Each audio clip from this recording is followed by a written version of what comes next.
അങ്ങനെ പീലാണ്ടിക്ക് ശേഷം വർഷങ്ങൾക്കിപ്പുറം കോടനാട് ഒരു കൊമ്പൻ വീണ്ടും എത്തിയിരിക്കുന്നു. അതിരപ്പള്ളി കൊമ്പൻ കൂട്ടിലായി. കഴിഞ്ഞ മാസമാണ് അതിരപ്പള്ളി ഏഴാറ്റുമുഖത്ത് മസ്തകത്തിൽ ചെറിയ മുറിവോടെ ഈ കൊമ്പനെ ആദ്യം കാണുന്നത്. പിന്നീട് മുറിവ് കൂടുതലായപ്പോൾ വനംവകുപ്പ് ആദ്യ ചികിത്സ നൽകി. മയക്കുവെടി വെച്ച് മുറിവിൽ മരുന്ന് വെച്ചാണ് ആനയെ വിട്ടയച്ചത്. തുടർന്നുള്ള ദിവസങ്ങളിൽ നിരീക്ഷണം തുടരുകയും ചെയ്തു. പിന്നീടാണ് പുഴുവരിക്കുന്ന രീതിയിലേക്ക് കൊമ്പന്റെ മുറിവ് മാറുന്നതും ആനയുടെ അവസ്ഥ മോശമാകുകയും ചെയ്തത്. തുടർന്ന് ആനയെ പിടികൂടി വിദഗ്ധ ചികിത്സ നൽകാൻ ആവശ്യമുയരുകയും അതിന്റെ ഭാഗമായി വനംവകുപ്പ് ആനയെ പിടികൂടാനുള്ള ശ്രമം ആരംഭിക്കുകയും ചെയ്തു.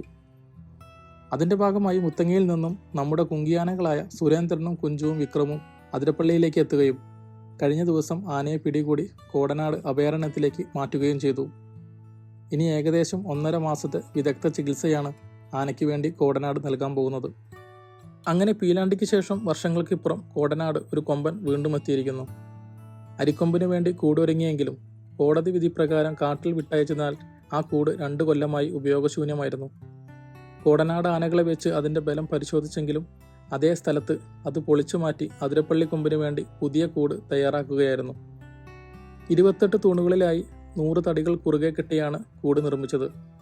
6 മീറ്റർ പൊക്കവും 4 മീറ്റർ വീതിയും 5 മീറ്റർ നീളവും കൂടിനുണ്ട്. വയനാട്ടിൽ നിന്നെത്തിയ പ്രത്യേക പരിശീലനം നേടിയ റാപ്പിഡ് റെസ്പോൺസ് ടീം അംഗങ്ങളാണ് ഈ ആനക്കൂട് തയ്യാറാക്കിയത്. 2017 മെയ് 30 അട്ടപ്പാടയിൽ നിന്നും പിടികൂടി കോടനാട്ടിൽ കൊണ്ടുവന്ന് മെരുക്കിയെടുത്ത പീലാണ്ടിയാണ് അഭയാരണ്യത്തിലെ മരക്കൂട്ടിൽ ഇതിനു മുൻപെത്തിയ കൊമ്പൻ. പീലാണ്ടി ചന്ദ്രു എന്ന പേരിൽ അറിയപ്പെടുന്ന ഈ കൊമ്പൻ ഇന്ന് സഞ്ചാരികളുടെ പ്രിയപ്പെട്ടവനാണ്.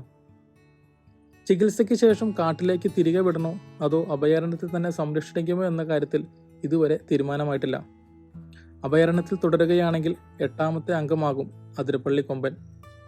സുനിത, ആശ, പാർവതി, അഞ്ജന, ഹരിപ്രസാദ്, ചന്ദ്രു, അഭിമന്യു എന്നിവയാണ് നിലവിൽ കോടനാടുള്ള ആനകൾ.